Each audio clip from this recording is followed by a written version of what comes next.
Dengan apa kan kubalas segala kebaikanmu? Segenap hatiku menyembahmu Tuhan.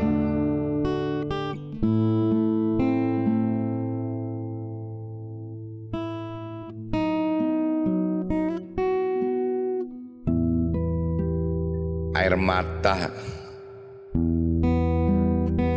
tulus jatuh di sudut mataku, terlindas dosa di dalam benakku. Aku yang merasa sangat berdosa padamu.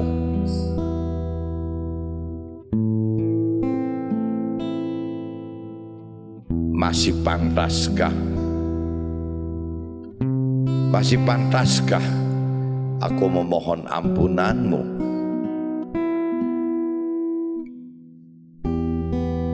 Bintang redup tanpa cahaya gemintang. Aku yang terlena dibuai oleh pelukan dosa.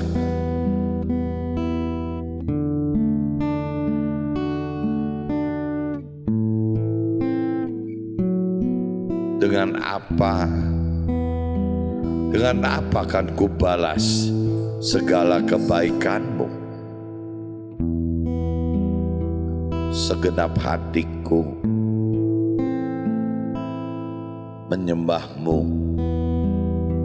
menyembahmu Tuhan. Mohon ampunanmu Tuhan.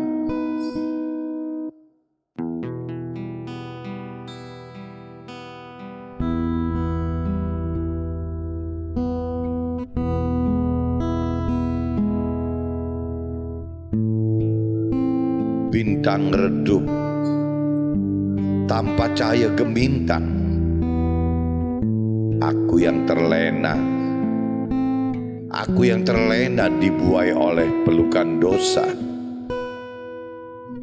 Dengan apa kan kubalas segala kebaikanmu? Segenap hatiku menyembahmu Tuhan.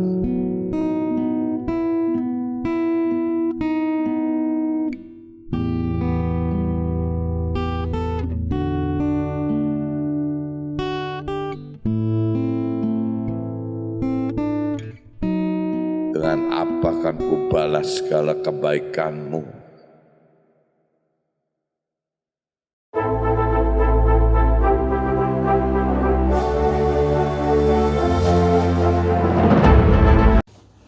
Jumpa kembali di MCT Journey Inspiration of Life. Pagi ini saya mau coba sharingkan teman-teman dengan tema teman-teman. Ada salah kaprah, bisa salah kaprah rohani karena ibadah kita seakan-akan sedang menunggu atau sedang ditunggu oleh Tuhan itu. Jadi judulnya itu teman, bisa ada salah kaprah rohani karena ibadah kita seolah-olah sedang menunggu Tuhan gitu, atau kita malah sedang ditunggu Tuhan gitu.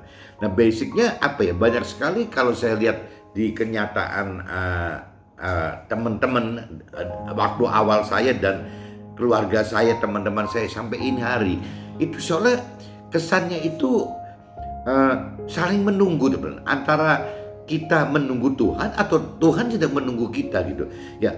Saya lihat saya termasuk menerima Tuhan itu sudah terlambat teman, pada usia 47 tahun. Pada tahun 2007 saya usia 47 tahun itu saya baru bisa hijrah gitu ya, mencari dari tahun 2000 sampai 2007 saya hijrah untuk yang dari tadinya cuma seperti adat istiadat tradisi, saya hijrah masuk ke dalam karena istri saya Nasrani gitu, jadi saya masuk ke dalam Nasrani teman-teman. Jadi saya masuk, terima Tuhan, terima firman Tuhan, saya mendapatkan kitab suci yang dari arahnya Nasrani. Meskipun kalau menurut saya sekarang gitu, sebenarnya yang paling penting itu ya kita hidup harus ada bimbingan gitu ya, oleh pribadi Tuhan maupun oleh firman Tuhannya, oleh perintah peraturan firman Tuhannya, teman. Jadi jelas gitu. Jadi waktu saya bicara di adat istiadat tradisi, saya tidak punya itu, teman-teman. Padahal memang saya lahir dari keluarga yang adat istiadat, sampai hari ini pun keluarga besar saya, ya keluarga kecil saya masih mayoritas tetap pegang adat istiadat dan tradisi, teman-teman. Jadi masih tetap dengan pola-pola leluhur kita gitu. Jadi nggak jauh dari situ. Meskipun di keluarga besar saya, di keluarga kecil, itu kita dididik secara sekolahnya itu sekolah di kota saya itu adanya sekolah Nasrani, teman-teman. Jadi kita dididik di sekolah Nasrani gitu. Tapi ya cuma sekolah saja gitu. Jadi kalau kita lihat teman kanan kiri dari mulai taman kanak-kanak, SD, SMP, SMA gitu, sampai saya kuliah ke Singapura itu ya dari SD, TK, SD, SMP, SMA itu ya saya di sekolahan yang sama, teman-teman. Sekolah yang menganut ajaran Nasrani gitu. Jadi kalau saya bandingkan teman-teman saya atau bahkan mungkin keluarga saya juga banyak yang umur mungkin belasan kali ya, umur setelah ikut-ikutan mungkin SMP gitu, ikut-ikutan teman-temannya minta secara simbolis terima Tuhan itu. Kalau di Nasrani kan namanya dibaptis, teman-teman. Dibaptis itu seolah jadi setelah SMP banyak anak-anak gitu yang memutuskan untuk ikut baptis. Anggaplah baptis itu umur berapa? 15-an gitu, teman-teman. Mungkin kalau masih SD masih terlalu kecil, belum mengerti gitu, belum bisa mengikuti teman kanan kirinya. Tapi kalau sudah SMP biasanya sudah mulai gitu, teman-teman. Melihat kanan kiri teman-temannya baptis terima Tuhan secara simbolis, formality gitu. Akhirnya ikut. Nah, saya anggaplah rata-rata umur 15, teman-teman.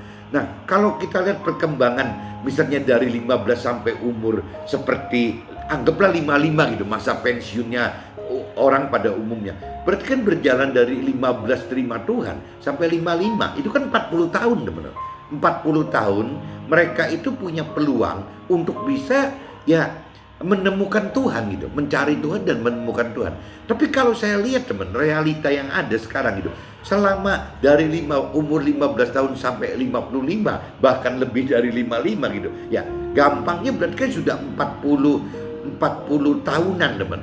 40 tahun itu tetap aja tuh, teman-teman, cara yang banyak orang lakukan itu tidak berubah, teman-teman. Jadi kesannya seolah-olah kalau kita ibaratkan Tuhan itu ada di atas gunung gitu, ada di atas gunung gitu, atau di atas langit gitu, kitanya ada di bumi.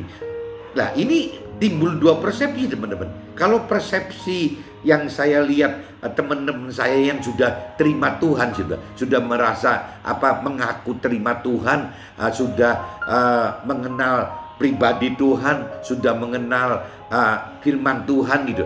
Tapi dalam realitanya, teman, selama 40 tahun teman-teman saya itu banyak, saya nggak nyebut teman-teman, banyak orang itu menunggu Tuhan, teman. Jadi tetap dia ada di bawah bukit, di bawah gunung gitu, di bumi ya, mengharapkan Tuhan itu datang gitu. Atau kalaupun Tuhan tidak datang, ya minimal berkatnya gitu, berkatnya yang datang gitu. Nah, sedangkan Tuhan di atas gitu, kalau kita umpamakan di gunung atau misalnya di langit gitu, ya seolah-olah Tuhan nunggu gitu, nunggu kita ini supaya nurut apa yang diperintah peraturkan oleh Tuhan gitu, diperintah peraturkan oleh firman Tuhan. Jadi teman-teman nggak tahu bisa nangkep nggak? Jadi ada beda persepsi, teman-teman, dari banyak orang di dunia ini, di bumi ini mengharapkan Tuhan yang turun. Ya, kalaupun Tuhan tidak turun ya tidak apa-apa. Yang penting berkat-berkat yang ada yang turun gitu. Nah, sedangkan dari persepsi Tuhan itu mengharapkan kita yang naik, teman-teman. Naik dalam arti kata ya kita melakukan apa yang Tuhan perintah peraturan dalam firman-Nya. Nah, ini jadi bertolak belakang, teman-teman. Makanya saya bikin judulnya itu, siapa yang nunggu siapa gitu. Apa Tuhan sedang tunggu kita atau kita sedang tunggu Tuhan? Tapi kalau saya lihat di balik lagi banyak orang yang saya kenal gitu, baik itu keluarga atau teman-teman, ya banyak orang, teman-teman, yang sedang menunggu Tuhan gitu, sedang menunggu Tuhan. karena ya balik lagi parameternya orang-orang yang seperti ini meskipun sudah beragama, sudah menerima Tuhan, sudah merasa mengenal pribadi Tuhan, sudah mengenal firman Tuhan, tapi dalam prakteknya teman-teman, mereka tidak lakukan sesuai apa yang diperintahkan dan diperaturan oleh firman Tuhan gitu. Nah itu yang sayang itu teman. Jadi 40 tahun itu benar-benar kok apa ya menganggap Tuhan itu gitu ya dengan keyakinannya sendiri teman-teman, bukan dengan apa sih, bukan dengan iman bahwa Tuhan ya harus merintahkan dan memperaturkan hidup kita sesuai firman Tuhan, bukan dari begitu. Jadi bukan sesuai pikiran perasaan kehendak Tuhan, tapi Tuhan itu dijadikan sesuai pikiran perasaan kehendak ya orang banyak itu, orang-orang yang tidak mengerti akan firman Tuhan itu teman. Jadi akhirnya berbeda persepsi gitu. Jadi manusia ini yang banyak orang ini seolah-olah pikiran perasaan kehendaknya seperti itu, dianggap seperti itu, dia punya keyakinan seperti itu gitu, dia punya pengharapan seperti itu yang sesuai dengan pikiran perasaan kehendaknya si manusia itu sendiri. Sedangkan Tuhannya kan tidak bisa berubah teman. Tuhan dari atas itu kan punya pikiran perasaan kehendak sendiri dan punya iman sendiri, dia punya pengharapan sendiri gitu, yang berbeda dengan si manusianya sendiri teman. Nah ini yang saya maksud ya, apakah tidak kita sia-sia gitu, apakah kita tidak buang-buang waktu ya. Kalau yang saya lihat teman-teman yang seumur saya ya kurang lebih begitu teman-teman. Jadi kalau saya bicara umur 55 itu ya range-nya 55 ke atas itu banyak sekali orang yang masih terjebak seperti itu. Padahal sudah 40 tahun loh teman-teman, 40 tahun. Dan kalau kita bicara kita kalau seandainya sadar gitu bahwa umur kita percaya bahwa umur kita seperti yang firman katakan umur 70-80 tahun. Berarti kalau sudah 55 tahun teman, sisa umurnya itu tinggal 15 sampai 25 tahun itu. Sedangkan kita sudah melewati masa-masa menunggu Tuhan itu sudah 40 tahun teman. Apakah kita tetap masih mau menunggu Tuhan lagi sampai waktu ajal kita datang? Berarti 15-25 tahun lagi. Padahal kita sudah 40 tahun teman. Sudah 40 tahun menunggu Tuhan. Berarti kalau kita bicara 15 tahun lagi itu kan cuma berapa? Sepertiga. Kita udah bicara 3/3 nungguin Tuhan kok 40 tahun gitu. Ya, apa kita sepertiga sisa waktu kita mau tetap nunggu Tuhan gitu. Nah, kalau kita parameternya misalnya 55 ke 80, berarti kan 25 tahun. 25 tahun berarti kan dari 40 tahun itu kan sekitar anggaplah separuhnya gitu. Ya, separuh waktu kita 40 tahun sudah habis hanya menunggu Tuhan gitu. Apakah kita mau pakai sisa waktu 25 tahun juga mau untuk menunggu Tuhan gitu. Nah, ini apa nggak terlalu riskan gitu ya. Tuhan di dalam firman-Nya cuman kasih peluang bahwa meskipun kita terlambat mengenal, terlambat mengerti yang benar gitu, tapi Tuhan tetap janjikan bahwa yang terdahulu bisa saja jadi terakhir, yang terakhir bisa jadi terdahulu. Nah ini peluang kita bagi orang-orang yang sudah umurnya 55 ke atas gitu. Harusnya ini peluang kita menggunakan firman itu gitu. Bagaimana kita kalaupun terakhir, kalaupun karena kita salah jadi akhirnya kita terakhir lagi gitu, ya tidak apa-apa gitu ya, selama kita niat yang benar-benar maksimal mencari Tuhan, Tuhan bisa atur jadi terdahulu gitu. Intinya gitu teman-teman. Jadi saya pagi ini yang paling khawatir itu gitu, kalau saya lihat dari keluarga saya lihat dari teman-teman saya, padahal waktu itu cerita 40 tahun yang lalu gitu ya, 40 tahun yang lalu atau lebih dari 40 tahun yang lalu, saya benar-benar belum terima Tuhan, saya belum mengenal pribadi Tuhan, saya belum mengenal firman Tuhan gitu ya. Tapi teman-teman yang lain sudah teman-teman. Tapi kalau lihat 40 tahun berjalan, teman-teman yang lain itu berhenti gitu ya, berhenti hanya menunggu, bahkan sekarang sudah habis 40 tahun gitu, dengan pola-pola yang tidak berubah gitu, tetap seolah kesannya menunggu. Jadi apapun juga ya yang Tuhan rancang kehendaki itu diyakini dengan pikiran perasaan kehendak sendiri. Jadi bukannya rancangan kehendak Tuhan, tapi sebenarnya rancangan kehendak sendiri gitu ya, kita sendiri. Itu yang bahaya sekali teman. Begitupun juga yang tadi saya katakan ya, kalau tidak ada kedalaman mengenal mengerti akan firman Tuhan, akhirnya tadi ya siapa yang sedang menunggu gitu ya. Apakah Tuhan sedang menunggu kita, apa kita sedang menunggu Tuhan? Dan banyaknya teman, orang banyak gitu yang sedang menunggu Tuhan gitu, padahal Tuhannya sedang menunggu kita. Nah apa yang saya maksud itu, coba saya dasari teman-teman dari kitab 1 Petrus pasal 1 ayat 13 sampai 25, dan saya juga dasari dengan kitab Ibrani pasal 12 ayat 1 sampai 17 teman-teman. Coba kita baca dulu di kitab 1 Petrus teman-teman, 1 Petrus 1 ayat 13 sampai 25 teman-teman. Judul perikopnya teman-teman, kekudusan dan kasih persaudaraan. Judul perikopnya itu kekudusan dan kasih persaudaraan. Sebab itu, siapkanlah akal budimu, waspadalah dan letakkanlah pengharapanmu seluruhnya atas kasih karunia yang dianugerahkan kepadamu pada waktu pernyataan Nabi Isa gitu. Nah, kalau kita bicarakan universal teman-teman, yang namanya Nabi Isa itu ya saya konversikan menjadi firman Tuhan gitu. Jadi sebab itu siapkanlah akal budi kita, waspadalah dan letakkanlah pengharapan kita seluruhnya atas kasih karunia yang dianugerahkan kepada kita pada waktu pernyataan ya firman Tuhan tadi teman. Ya waktu kita menerima Tuhan, menerima firman Tuhan gitu. Ya pada waktu itu tuh ya kita harus bisa berubah gitu. Hiduplah sebagai anak-anak yang taat. Jangan turuti hawa nafsu yang menguasai kamu pada waktu kebodohanmu. Nah, setelah kita menerima gitu secara simbolis, menerima Tuhan secara pribadi dan firman Tuhan, harusnya firman katakan di sini, hiduplah sebagai anak-anak yang taat dan jangan turuti hawa nafsu yang menguasai kamu pada waktu kebodohan. Maksudnya masa kebodohan kita itu adalah masa sebelum kita mengenal-mengerti akan rancangan dan kehendak Tuhan, teman. Itu disebutnya kebodohan kita gitu. Nah, apa sih kebodohan kita? Nah, ini di ayat 15-nya. Tetapi hendaklah kamu menjadi kudus di dalam seluruh hidupmu, sama seperti Tuhan Allah yang kudus, seperti Nabi Isa yang kudus gitu, yang telah memanggil kita. Sebab ada tertulis, kuduslah kamu sebab aku kudus. Jadi kalau bicara kita ingin masuk ketemu dengan Tuhan Allah, kalau kita tidak disertai dengan kekudusan teman, nggak bisa teman.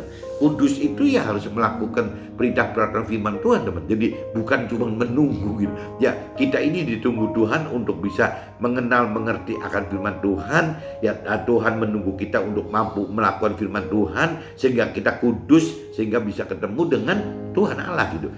Inti hidup itu seperti itu, inti ibadah yang sejati, yang sebenarnya itu seperti itu teman. Dan jika kamu menyebutnya Tuhan Allah, yaitu Tuhan Allah yang tanpa memandang muka menghakimi semua orang yang menurut perbuatannya, maka hendaklah kamu hidup dalam ketakutan selama kamu menumpang di dunia ini. Nah, kalau bicara dari versi rohani teman, bahwa hidup di dunia ini adalah sementara. Kenapa? Karena ada kata-kata menumpang gitu. Ya, bahwa kita ini adalah menumpang gitu, sedang menumpang. Di sini dikatakan seperti itu gitu. Jadi maka hendaklah kita hidup dalam ketakutan selama kita menumpang di dunia ini. Menumpang berarti kan sementara teman, berarti fana, bahwa dunia ini berarti bukan rumah tetapnya kita gitu. Ya ini rumah sementara kita. Bahkan bisa saja dunia ini adalah tempat kita belajar bagaimana kita diproses untuk bisa masuk ke dalam akhirat, masuk ke dalam surga, dalam posisi bukan cuma sekedar menjadi warga surga, tapi bagaimana menjadi keluarga Tuhan di dalam kerajaan surga gitu. Tuhan inginkan seperti itu teman. Jadi prosesnya ya sekarang di dunia ini kita hidup ini seperti itu gitu. Sebab kita tahu bahwa kita telah ditebus dari cara hidup kita yang sia-sia, yang kita warisi dari nenek moyang kita, bukan dengan barang-barang yang fana, bukan pula dengan perak dan emas. Nah, waktu saya bicara saya dengan sistem adat istiadat tradisi tanpa ada pegangan perintah peraturan firman Tuhan dan tidak ngerti rancangan kehendak Tuhan, ya akhirnya saya bagaimana saya mencari Tuhan itu identik dengan yang ini. Ya, saya mencari istilahnya perak dan emas teman-teman yang kita cari. Itu bukan Tuhannya, tapi kita cari bagaimana gitu. Ya bukan dengan barang yang tapi bukan pula dengan emas dan perak. Jadi yang kita cari itu sebelum mengerti akan Tuhan atau firman Tuhan, ya kita pasti mencari yang fana, yang seperti emas dan perak itu. Memang balik lagi, emas dan perak itu kan bicara perlambang dari berkat duniawi teman.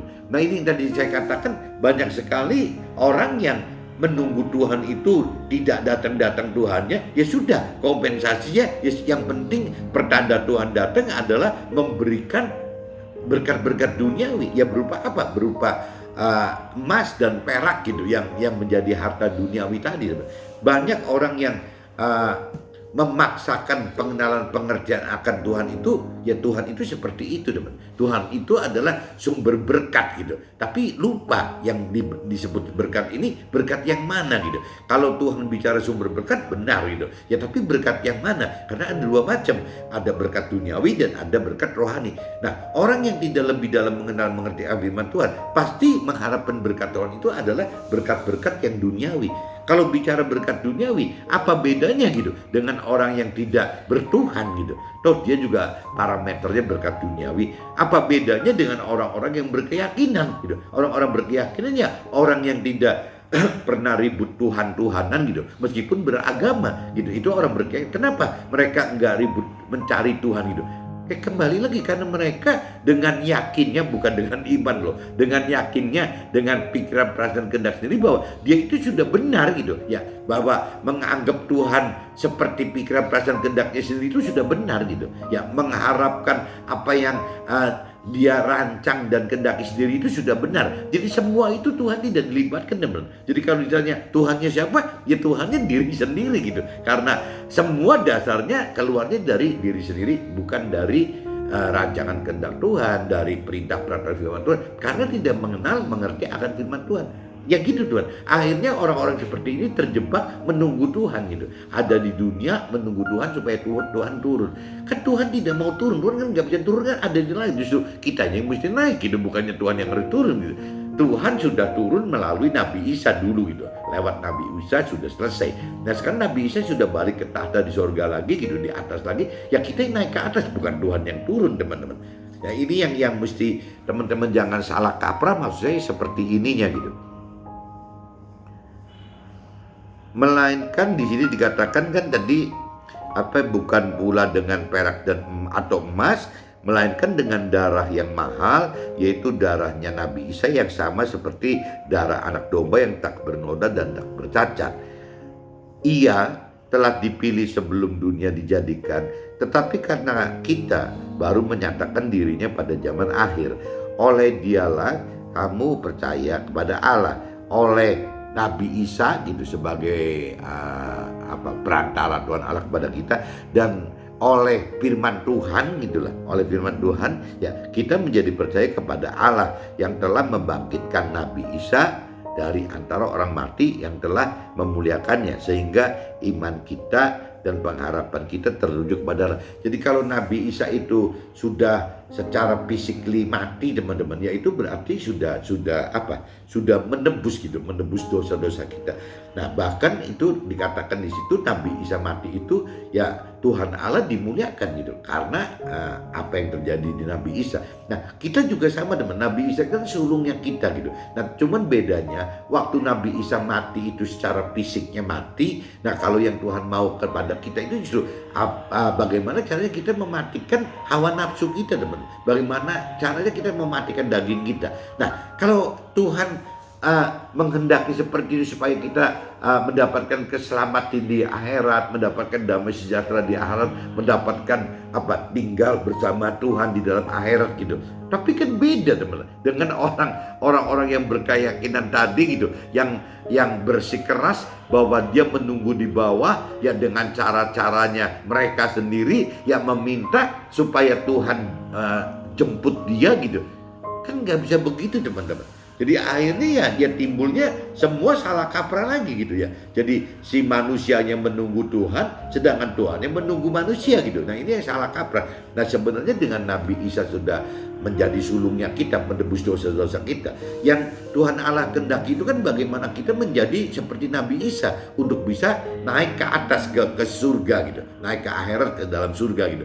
Dengan cara bagaimana? Meninggalkan hal duniawi tadi. Jadi bertentangan dengan si orang-orang banyak itu yang sedang mengalap berkat gitu, bahwa saya hidup ada Tuhan itu apabila Tuhan memberikan berkat duniawi kepada saya gitu. Prinsipnya orang-orang yang salah kaprah ini kan gitu, teman-teman. Jadi Kalau sampai Tuhan memberikan kita harta duniawi, soal kesehatan hidup di duniawi, kebahagiaan hidup di duniawi ini, lepas itu semu atau tidak semu, parameter orang-orang yang menunggu itu kan itu, teman-teman. Sedangkan kalau kita bukan menunggu, apabila kita memang benar melakukan apa yang Tuhan perintah, timbulnya malah menderita kok, bukan mencari kebahagiaan gitu, bukan mencari kelimpahan duniawi, malah bisa kekurangan kok. Ya karena Tuhan jamin waktu proses kita kan nggak mungkin mengalami proses yang maksimal apabila kita hidup dalam kondisi yang bahagia dan limpah, teman-teman. Apa yang mau diproses yang nggak ada gitu. Jadi proses Tuhan itu membutuhkan satu kekurangan gitu ya, di mana Tuhan hanya cukupi, bukan kasih kelimpahan tapi cukupi, tapi butuh kekurangan gitu. Di dalam Tuhan itu butuh ketidakbahagiaan, butuh duka cita gitu. Untuk apa? Semua itu untuk memproses, teman-teman. Sedangkan parameter si manusia banyak yang sedang menunggu Tuhan itu kebalik sebenarnya. Ya bagaimana dia mendapatkan berkat duniawi, bagaimana mereka mendapatkan kebahagiaan duniawi, bagaimana mereka dapat pemenuhan hal-hal duniawi, yaitu dianggapnya Tuhan ada gitu. Nah ini kan bertentangan banget dengan apa yang diperintahkan oleh firman Tuhan, teman-teman. Beda sekali gitu. Nah ini yang saya maksud, hati-hati teman-teman yang sudah umur 55 tahun dan terima Tuhan sejak umur 15 di kurang lebih matis-matisnya begitu.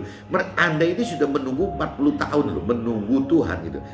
Tapi kalau saya balik, berarti Tuhan sudah menunggu Anda 40 tahun loh. Kenapa nggak bisa roba-roba? Kenapa begitu bebal gitu? Kenapa begitu degil? Kenapa kok nggak bisa ngerti apa-apa? Ya coba berdoa, minta Tuhan bantu untuk bisa memberikan pengertian yang benar supaya bisa masuk ke dalam apa yang Tuhan rancang kehendaki gitu. Apa yang Tuhan perintah peraturkan. Jangan terlalu yakin sendiri dengan keyakinan diri sendiri terus gitu.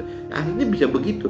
Yang jelas yang saya tahu, firman Tuhan itu apabila kita pelajari lebih dalam dan kita kenali lebih dalam ya, dan dimengerti lebih mampu gitu ya, ujungnya gitu teman-teman ya, Tuhan butuh kekurangan ya untuk kita bisa diproses hidup menjadi lebih benar ya. Tapi Tuhan janji kecukupan, bukan kelimpahan gitu. Orang dunia mengharapkan kelimpahan. Begitupun juga soal kebahagiaan, teman-teman. Tuhan itu tidak pernah menjanjikan kebahagiaan di duniawi ini gitu ya. Tuhan ini ya menjanjikan damai kebahagiaan dan bahkan damai sejahtera itu di akhirat nanti, teman-teman. Nah caranya gimana? Ya caranya bagaimana di dunia ini diproses bukan dengan bahagia. Kalau dengan bahagia nggak mencari Tuhan.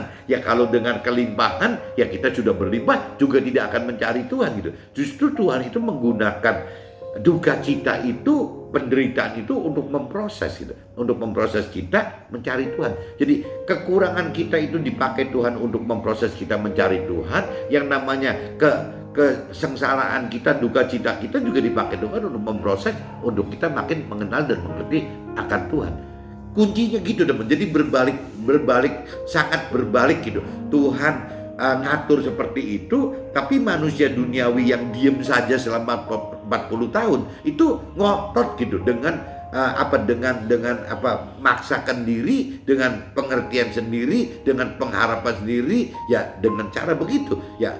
Cara yang ditarget itu bukan kesukaran hidup atau keduka citaan hidup, tapi kebalik sebenarnya. Bagaimana mendapatkan kelimpahan gitu, kelimpahan yang maksimal dan kebahagiaan total. Lepas itu caranya halal atau tidak halal, orang dunia akan lakukan itu, teman. Nah ini ciri-ciri orang-orang yang tidak mengenal Tuhan dan firman Tuhan ya seperti ini, teman. Makanya saya pagi ini ingatkan, apakah enggak sayang gitu kalau seandainya keluarga saya atau teman-teman saya yang sudah baik itu yang di Nasrani atau di Muslim atau di agama manapun juga, ya coba sadar dong, apa sih yang Tuhan perintah peraturan sebenarnya gitu. Ya kita harus balik lagi mencari Tuhan dulu, teman. Mencari kebenaran firman Tuhan dulu, baru bisa kita hidup masuk ke dalam rancangan dan kehendak Tuhan.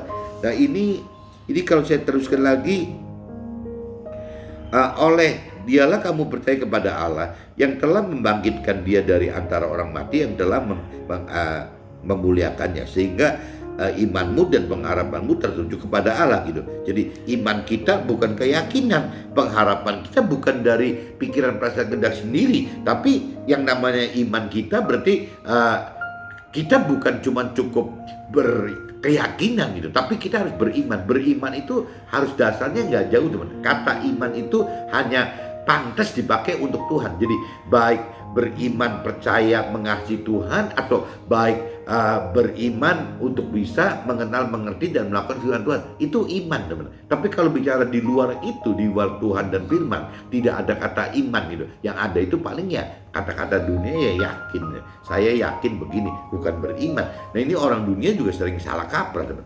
Kata-kata iman itu sering dipakai untuk hubungan antar manusia. Kalau iman itu kan hubungan antar kita dengan Tuhan, itu tidak bisa dipakai untuk antar manusia. Nah ini yang mesti diluruskan teman. Jadi kalau kita sudah bisa melakukan perintah perintah firman Tuhan, ya kita jadi beriman, dan pengharapannya gitu, bukan dari pengharapannya jiwa kita, pikiran, perasaan kita, tapi pengharapan dari yang apa yang Tuhan rancang dan kehendaki, apa yang Tuhan pikirkan, rasakan dan kehendaki itu gitu teman. Jadi beda teman-teman. Karena kita telah menyucikan diri kita oleh ketaatan kepada kebenaran, sehingga kita dapat mengamalkan kasih persaudaraan yang tulus ikhlas. Hendaklah kita bersungguh-sungguh saling mengasihi dengan segenap hati kita. Karena kita telah dilahirkan kembali bukan dari benih yang fana, tetapi dari benih yang tidak fana, oleh firman Allah itu yang hidup dan yang kekal. Sebab semua yang hidup adalah seperti rumput, dan segala kemuliaannya seperti bunga rumput. Rumput menjadi kering dan bunga gugur, tetapi firman Tuhan tetap untuk selama-lamanya. Inilah firman Tuhan yang disampaikan oleh firman Tuhan kepada kita ini. Jadi intinya gitu teman-teman. Jadi ya kita harus benar-benar bisa menjadi harus lebih dalam mengenal firman, harus mau mengenal firman Tuhan, harus mampu mengerti firman Tuhan, harus mampu dan berani melakukan firman Tuhan. Itu semua teman-teman, semua gitu. Ya apabila Tuhan berikan roh Tuhan kepada kita. Nah orang-orang yang sudah 40 tahun degil gitu ya, berkeras tengkuk gitu ya tegar tengkuk gitu, keras kepala, ya mungkin kembali lagi kekurangannya karena tidak bisa menyerah gitu, surrender kepada Tuhan, bahwa Tuhan ya serahkan hidupnya kepada Tuhan, biar Tuhan yang kasih pengenalan-pengertian akan firman Tuhan kepada orang-orang tersebut. Nah mungkin orang-orang yang ini, orang-orang sudah 40 tahun menunggu, menurut saya sia-sia gitu. Ya ini ya tidak ada, kurang itunya aja dan kurang berpasrah gitu. Atau mungkin karena memang belum waktunya Tuhan, jadi masih diproses gitu. Cuman kan nggak kira-kira maksudnya udah proses 40 tahun masih begitu saja gitu, nggak roba-roba. Saya diproses Tuhan itu ya lama juga sih teman-teman, dari tahun 2000 sampai 2020-an gitu. Berikan 20 tahun teman. Saya diproses Tuhan itu 20 tahun. Ya saya anggap saya janji sudah terlambat gitu. Kenapa saya diproses 20 tahun? Nah tapi kalau teman-teman saya, keluarga saya dan teman-teman saya ada yang diproses 40 tahun, bahkan lebih dari 40 tahun gitu, tetap tidak roba apa-apa. Yang saya kenal dari sejak kenal sampai sudah 40-45 tahun sekarang gitu, gayanya tidak roba teman. Cara berdoa, cara mengharapkan Tuhannya, ya nggak mau gitu, nggak mau naik ke atas gitu. Yang diyakini itu Tuhan yang turun ke bawah gitu. Tuhan turun ke bawah. Nah kalau Tuhan tidak turun ke bawah, turun kasih tanda-tanda Tuhan. Tanda-tandanya apa? Sukses duniawi gitu. Ya kebahagiaan duniawi, pemenuhan hal-hal duniawi, itu tandanya. Tandanya orang yang salah kaprah itu ya seperti itu gitu. Mengharapkan Tuhan ada itu dengan cerminan, dengan kompensasi ya duniawi tadi teman-teman. Ya baik urusan sukses duniawinya, baik soal kebahagiaan duniawinya, baik pemenuhan hal-hal duniawinya, meskipun caranya ya apapun juga dihalalkan gitu, ya diterima gitu. Yang penting wujudnya adalah loh, kalau seperti itu kan bukannya janji-janji iblis gitu. Iblis itu kan janji ke Nabi Isa kan begitu. Waktu Nabi Isa puasa 40 hari di padang gurun gitu. Karena iblis juga nawarin itu kok. Ya apa yang teman keluarga dan teman-teman yang 40 tahun menunggu Tuhan itu sama kok, sama apa yang dengan ditawarkan iblis ke Nabi Isa gitu. Tapi kan Nabi Isa tolak itu. Lah kenapa teman-teman malah minta gitu? Ya sebagai tanda-tanda bahwa itu hidup benar di jalan Tuhan. Itu malah hidup benar di jalan iblis, iya gitu hidupnya. Sesuai rancangan kehendak iblis, iya. Nah ini yang benar-benar salah kaprah sebenarnya. Jadi bagaimana sih gitu? Jadi ya banyak yang jadi nggak nyambung gitu. Ya kembali lagi teman-teman, kalau kita bicara ayat favorit di kitab Matius 6 ayat 33 dikatakan begitu. Jadi carilah dahulu kerajaan Allah dan kebenaran, maka yang lain akan tambah. Tapi kebalik teman-teman. Jadi banyak orang yang nunggu 40 tahun itu, bahkan lebih dari 40 tahun itu, mencarinya bukan mencari kerajaan Allah dan kebenaran, tapi mencari masalah kesusahan duniawi, kebahagiaan duniawi, pemenuhan nafsu-nafsu duniawi itu dicari gitu loh. Nah, ada pun tambahannya, nanti tambahannya. Ya, apa tambahannya? Dan tambahannya mendapatkan keselamatan akhirat, damai sejahtera di akhirat, mendapatkan tinggal bersama, hidup kekal bersama Tuhan di dalam surga gitu. Yang itu tuh dianggapnya tambahan, teman. Bahkan itu sih nggak perlu gitu. Yang perlu sekarang itu adalah yang ini, ya bagaimana memenuhi target sukses duniawi, bahagia duniawi, dan pemenuhan nafsu dunia. Ini loh yang sekarang. Kenapa? Karena hidup di dunia. Tapi Tuhan ingatkan, hidup di dunia itu kan cuma 70-80 tahun, teman-teman. Sedangkan kalau hidup di kekal itu sampai tidak ada batas gitu. Nah, yang kembali lagi sering saya katakan, teman-teman sadar nggak? Kalau teman-teman sekarang sudah usianya 55 tahun, bahkan di atas 55, sisa waktu kita gitu, expire date-nya manusia, kita sebagai manusia, itu dari 55 ke 70 itu tinggal 15 tahun, teman-teman. Sadar, teman, harus bangun dan sadar gitu. Nah, apabila anggaplah sampai umur misalnya 80, berarti sisa 25 tahun, teman. Sedangkan Anda menunggu sudah 40 tahun. Saya menunggu 40 tahun loh, teman. Apa 20 tahun loh. Ya, untuk mendapatkan pengertian seperti hari ini yang saya sharingkan ke Anda, itu saya butuh 20 tahun. Nah, Anda sudah 40 tahun lebih gitu. Masa diam aja begitu? Apa enggak konyol gitu, apa enggak kelewatan? Kadang-kadang saya sering greget, teman, sampai khawatir sendiri, apa saya yang salah gitu. Ya, apakah penangkapan, pengenalan, pengertian akan firman Tuhan dan akan Tuhan untuk saya pribadi itu salah? Ya, kenapa saya jadi bisa mikir begini? Kenapa saya jadi greget sama keluarga saya, teman-teman dekat saya yang tidak berubah dari 40, 45, 50 tahun yang lalu gitu. Kenapa mereka nggak berubah gitu? Ya, orang yang lebih muda dari saya 40 tahun tidak berubah, orang yang seumur saya mungkin udah lebih dari 40 tahunan nggak berubah, 45 tahun gitu ya, 40, 45, 50 nggak berubah. Bahkan senior saya yang lebih tua dari saya, yang mungkin sudah di atas 50, menunggu di atas 50 tahun, 60 tahun, 70, itu juga tidak berubah, teman. Apa nggak konyol gitu? Sampai saya kadang-kadang jadi bingung sendiri, kenapa jadi saya kok yang jadi minoritas gitu. Ya, dengan pengenalan pengertian firman seperti tadi gitu, bahwa hidup itu adalah targetnya yang Tuhan inginkan, firman Tuhan inginkan itu bukan sukses duniawi di sini, bukan kebahagiaan duniawi di dunia ini, bukan pemenuhan hal-hal nafsu-nafsu duniawi di dunia, tapi Tuhan pengen kita mendapatkan keselamatan di akhirat yang kekal. Tuhan pengen kita mendapatkan damai sejahtera yang kekal di akhirat. Dan Tuhan pengen kita masuk ke dalam surga, tidak hanya masuk sebagai warga surga, tapi sebagai anggota keluarga kerajaan Tuhan di dalam surga. Itu loh yang saya tahu gitu. Nah, Tuhan itu pengen seperti itu dan tidak bisa ditawar, teman-teman. Ya seperti itu gitu. Kalau kita mau seperti itu, ya kita bersama Tuhan, hidup bersama Tuhan. Kalau enggak, ya Tuhan enggak mungkin bisa hidup kudus.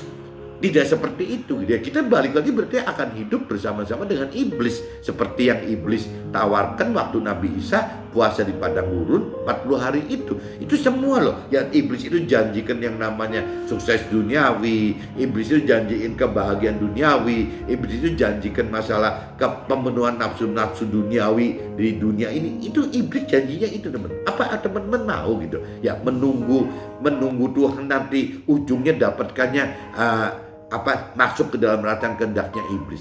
Kalau kita sampai masuk ke dalam rancangan kehendak iblis, otomatis kita kan melakukan hal yang tidak dilakukan, tidak sesuai dengan perintah yang benar. Ujung-ujungnya apa, teman? Ya berdosa. Ya ujungnya berdosa, ya pasti masuk neraka gitu. Nah, iblis ini kan dengan liciknya itu bisa muter-muter gak keluar sampai membuat teman-teman terpesona, terdiam gitu selama 40 tahun, 45 tahun, 50 tahun, 55 tahun, bahkan 60 tahun. Itu bagi yang ukurannya yang saya kenal loh. Jadi ada yang lebih muda gitu, berarti kurang lebih 40 tahun. Ada yang mungkin sama, mungkin sekitar 45-50 tahun. Ada yang lebih dari 50 tahun. Itu bagi teman-teman saya, keluarga saya yang sudah umurnya lebih tua dari saya. Nah, ini semua kan jadi bahaya semua, teman-teman. Jadi intinya itu, teman-teman. Kalau kita bicara di kitab 1 Petrus ayat 1 ya dari 13 sampai 25, ceritanya ngelantur panjang sekali teman. Nah ini saya coba masuk aja teman, dan tidak punya waktunya lama sekali gitu. Nah saya coba masuk di kitab Ibrani teman, kitab Ibrani pasal 12 teman-teman, ayat 1 sampai 17 gitu. Coba teman-teman cari Ibrani pasal 12 ayat 1 sampai 17, isinya teman-teman perikopnya nasihat supaya bertekun dalam iman gitu. Nah apa judulnya itu? Karena kita mempunyai banyak saksi bagaikan awan yang mengelilingi kita, marilah kita menanggalkan semua beban dan dosa-dosa yang begitu merintangi kita, dan berlomba-lomba dengan tekun dalam perlombaan yang diwajibkan bagi kita. Marilah kita melakukannya dengan mata yang tertuju kepada Nabi Isa, kepada firman Tuhan kalau kita universalkan gitu, yang membawa iman kita itu kepada kesempurnaan, yang dengan mengabaikan kehinaan tekun memikul salib ganti sukacita yang disediakan bagi si pelaku firman Tuhan tadi, teman, bagi Tuhan Allah tadi gitu, yang tekun menanggung bantahan yang sehebat itu terhadap dirinya dari pihak orang-orang berdosa, supaya jangan kamu menjadi lemah dan putus asa.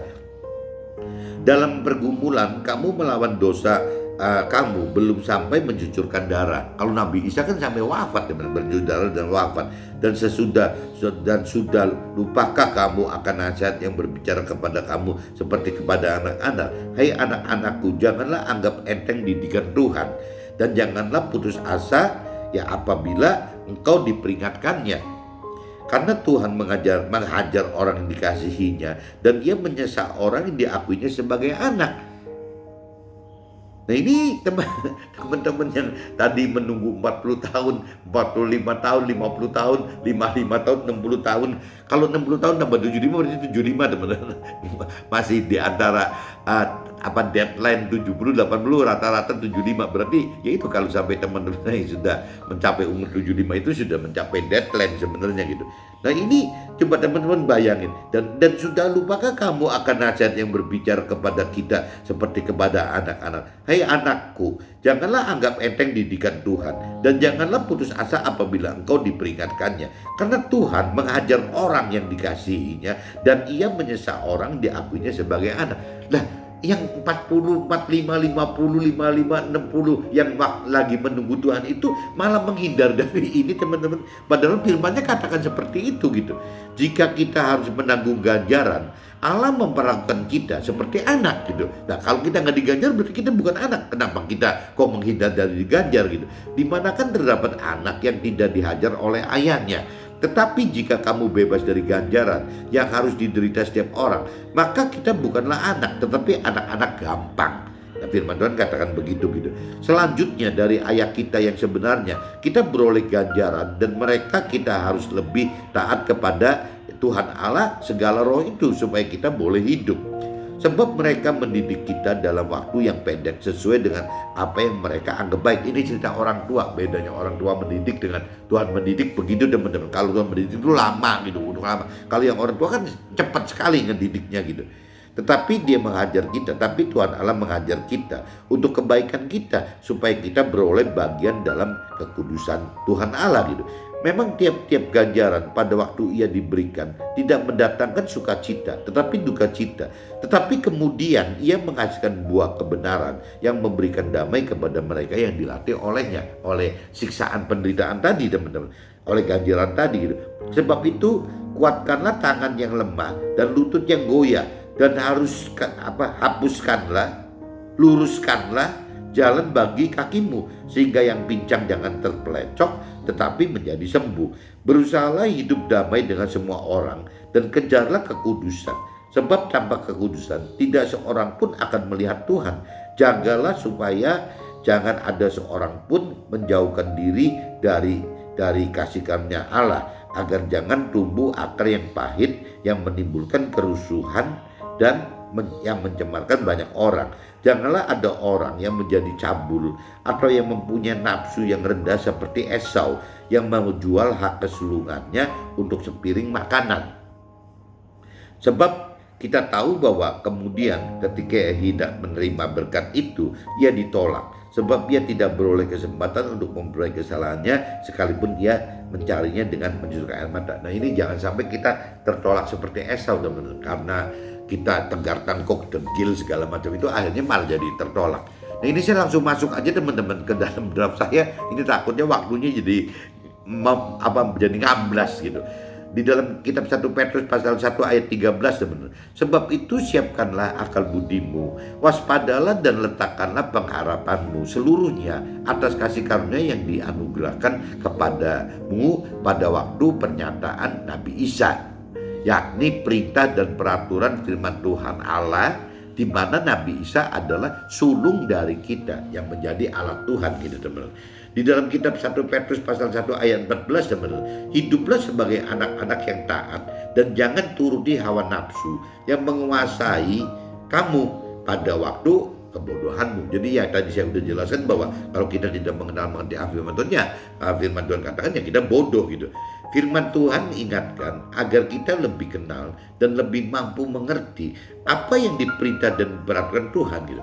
Kita harus melakukan firman Tuhan, bukan hanya berdoa, minta dan mohon berkat duniawi saja. Nah saya kadang-kadang juga ketawa sendiri teman-teman. Banyak keluarga saya, teman-teman saya itu malah berdoanya itu kayak yang mistis banget gitu. Wah yang gini, oh, kalau perlu sembari nangis nggak keluar gitu, jerit-jerit gitu. Ya nggak tahu, aneh, bikin gerakan-gerakan yang apa sih jadi profetik gitu. Kalau menurut saya itu aneh sekali gitu. Tapi mereka lakukan yang tadi. Ya selama 40 tahun, 45 tahun, 50 tahun, 55, 60 tahun itu. Mereka lakukan itu teman-teman. Dan sampai saya kadang-kadang koreksi diri gitu. Apa saya yang salah gitu ya? Kenapa kok yang mayoritas kok pada begitu gitu? Mereka kok tetap melakukan itu, tidak perubahan apa-apa. Sejak mereka SMP loh. Ya melakukan hal yang sama sampai sudah jadi ibu-ibu, jadi nenek-nenek gitu. Jadi kakek-kakek, jadi ya. Jadi sampai begitu teman, tidak ada perubahan sama sekali. Dari muda, dari SD, SMP, dari SMP gitu ya sebut anak-anak kan, sampai dewasa, mau laki mau perempuan, sampai udah tua menjadi ayah ibu, naik lagi jadi kakek nenek, nggak berubah, caranya tetap sama gitu, caranya nggak berubah. Kenapa nggak konyol gitu? Ini gimana sih? Saya kadang-kadang bingung gitu. Kok malah jumlahnya lebih banyak daripada saya gitu? 1 Petrus 1:21, ya oleh firman Tuhan yang diberitakan Nabi Isa kamu percaya kepada Allah yang telah bangkitkan dia dari orang mati dan yang telah memuliakan Allah sehingga imanmu dan pengharapanmu tertuju kepada Allah. Banyak orang hanya berkeyakinan diri dan berpengharapan hanya kepada jiwa sendiri teman-teman. Ya karena tidak hidup sesuai rancangan dan kehendak firman Tuhan itu. Ya ini orang yang tidak mengenal mengerti akan firman Tuhan ya akan konsekuensinya begitu teman-teman. Nah kalau kita baca di kitab Ibrani pasal 12 ayat 2 teman-teman, mengajak kita melakukan hidup sesuai firman Tuhan yang memimpin kita dalam iman dan membawa kepada kesempurnaan walaupun harus alami penderitaan hidup kita sebagai ganti sukacita dan kemuliaan bagi surgawi. Nah tadi saya sudah jelaskan teman-teman, untuk bisa diproses seperti ini ya justru kita ini mesti malah berterima kasih karena mendapatkan kekurangan gitu. Ya kekurangan sehingga kita diproses untuk bisa bertahan hidup itu perlu Tuhan. Begitupun soal kesedihan teman, bukan kebahagiaan tapi kesedihan. Kita butuh kesedihan untuk proses supaya kita bisa berubah gitu, untuk bisa dekat sama Tuhan, mengandalkan Tuhan. Nah proses-proses yang namanya kekurangan dan kesedihan ini kan yang disebut penderitaan teman, penderitaan hidup ini. Justru Tuhan ciptakan penderitaan ini ya untuk bisa mendapatkan kemuliaan dari Tuhan itu loh. Ya untuk supaya kita bisa dekat dengan Tuhan. Ini jadi kembali berbalik, beda banget dengan orang yang menunggu selama 40, 45, 50, 55, 60 tahun itu. Keluarga dan teman saya itu menunggu ini, menghindar dari ini teman. Sedangkan Tuhan ini justru kita akan berubah, akan dimuliakan Tuhan apabila kita mengalami penderitaan seperti itu gitu teman. Nah ini yang karena tidak mengerti akan maksud rancangan kehendak Tuhan atas perintah peraturan Tuhan, ya akhirnya bertolak belakang teman. Jadi akhirnya orang ya malah tidak mau mencari Tuhan karena takut begitu mungkin. Ibrani pasal 12 ayat 8, tetapi jikalau kamu bebas dari ganjaran yang harus diderita setiap orang, maka kamu bukanlah anak, tetapi anak-anak gampang. Maksud dari penderitaan yang kita hadapi adalah agar kita diakui sebagai anak yang dipilih oleh Allah. Tuhan nggak mau gitu yang namanya kita itu orang-orang gampangan yang seperti orang dunia pada umumnya. Ya nanti ujung-ujungnya cuman ya bisa hidup aman dan nyaman ya hanya di dalam dunia ini saja. Tapi begitu nanti sudah meninggal, bingung loh. Ini mau bagaimana? Arahnya mau kemana? Nggak tahu loh. Siapa yang menuntun untuk sampai masuk ke dalam akhirat? Nggak tahu juga teman-teman. Siapa yang belain masuk surga atau neraka? Nggak tahu juga gitu. Nggak tahu apa-apa. Padahal apa yang dia keep di dunia ini dia tinggalin gitu. Ya untuk jadi istilahnya dia orang-orang seperti ini ada mentor yang katakan lebih senang meninggal banyak yang ngantar daripada mati tidak ada yang jemput gitu. Ya kan lebih konyol gitu teman-teman. Ibrani pasal 12 ayat 11 teman-teman. Memang tiap-tiap ganjaran pada waktu ia diberikan tidak datangkan sukacita, tetapi duka cita. Tetapi kemudian ia menghasilkan buah kebenaran yang memberikan damai kepada mereka yang dilatih olehnya. Dan ini hasil akhirnya gini teman-teman. Jadi teman-teman kalau mau nanya, ya kalaupun kita untuk bisa melakukan perintah peraturan Tuhan, untuk bisa masuk dalam rancangan kehendak Tuhan meskipun harus lewat penderitaan teman-teman. Tapi firman di dalam Ibrani pasal 12 ayat 11 itu menjamin ini loh teman-teman. Jadi coba teman-teman camkan, memang tiap-tiap ganjaran pada waktu ia diberikan tidak datangkan sukacita, tetapi duka cita. Tetapi kemudian ia menghasilkan buah kebenaran yang memberikan damai kepada mereka yang dilatih olehnya. Jadi mendapatkan damai sejahtera teman-teman, mendapatkan keselamatan akhirat, mendapatkan peluang untuk bisa hidup di dalam sorga. Ya ujung-ujungnya memang harus melewati penderitaan ini teman-teman. Tapi firman ini ya menjamin bahwa meskipun harus lewat duka cita gitu, harus melewati penderitaan, tapi jaminannya terjadi teman-teman. Ya kita akan mendapatkan damai sejahtera di dalam surga, kita akan mendapatkan keselamatan di dalam surga, dan kita akan bisa benar-benar tinggal dengan damai sejahtera dan selamat bersama Tuhan di dalam surga. Ini firman Ibrani pasal 12 ayat 11 itu menjamin ini teman-teman. Ini kalau saya pengennya pagi ini saya pengen lanjut lagi teman-teman. Ini waktunya makin lama nanti takut teman-teman bosan dengerinnya gitu. Jadi mungkin cukup begini aja, kembali lagi ya, bisa salah kaprah judulnya, bisa salah kaprah rohani. Ya apabila karena ibadah kita itu ya seolah sedang menunggu atau sedang ditunggu Tuhan, seperti yang tadi saya sudah sharingkan dari awal teman. Oke teman-teman, see you, bye-bye.